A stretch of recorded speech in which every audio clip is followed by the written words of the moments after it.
ഇനി മുതൽ യുഎയിൽ ജീവനക്കാരുടെ യാത്രാ സമയവും ഒഫീഷ്യൽ വർക്കിംഗ് ടൈമായിട്ട് കാൽക്കുലേറ്റ് ചെയ്യപ്പെടും. MOHRE അഥവാ ministry of human resource and Emiratisation ആണ് ഇക്കാര്യം സോഷ്യൽ മീഡിയ വഴി അറിയിച്ചിട്ടുള്ളത്. 3 പ്രത്യേക സിറ്റുവേഷനുകളിലാണ് ഇങ്ങനെയുള്ള യാത്രാ സമയങ്ങൾ നമുക്ക് ഒഫീഷ്യൽ വർക്കിംഗ് ടൈമായിട്ട് കാൽക്കുലേറ്റ് ചെയ്യപ്പെടുന്നത്. ആദ്യം തന്നെ എടുത്തു പറയുന്നത് പ്രതികൂലമായ കാലാവസ്ഥയെക്കുറിച്ചാണ്.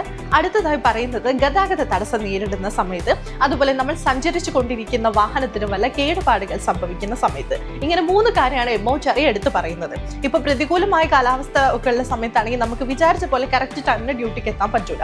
അതുപോലെ തന്നെ നമ്മൾ എത്തുന്ന സമയത്ത് വല്ല ഗതാഗത തടസ്സം നേരിടുന്നത്, നമ്മൾ ഓടിച്ചുകൊണ്ടിരിക്കുന്ന വാഹനത്തിന് വല്ല കേടുപാടുകൾ സംഭവിച്ച് ഒരുപാട് ലേറ്റ് ആവുന്നത്, ഇങ്ങനെയൊക്കെ വരുന്ന സിറ്റുവേഷനിൽ നമുക്ക് കറക്റ്റ് ടൈമിൽ ഡ്യൂട്ടിക്ക് എത്താൻ പറ്റൂല.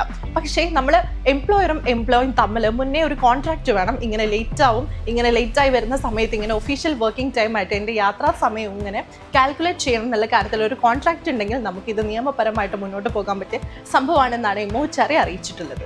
അപ്പോൾ MOHREയുടെ സൈഡിൽ നിന്ന് ഇങ്ങനൊരു അപ്ഡേഷൻ ഉണ്ടെന്ന് കരുതി ആരും മനഃപൂർവ്വം ലീവ് എടുക്കാനും അതുപോലെ ലേറ്റ് ആയി കയറാനൊന്നും നിൽക്കണ്ട.